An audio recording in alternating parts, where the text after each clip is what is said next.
نبی پاک علیہ الصلوۃ والسلام نے فرمایا طویل خاموشی کو اختیار کرو، دیر تک چپ رہا کرو۔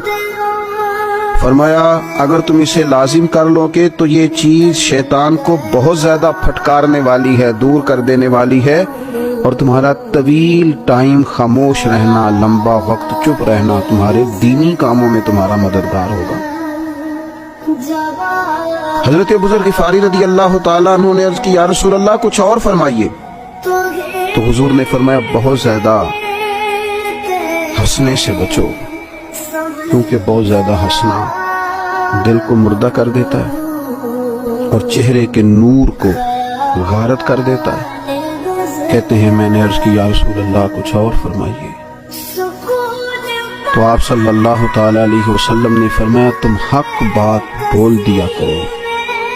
اگرچہ کسی کو کڑوی ہی لگے۔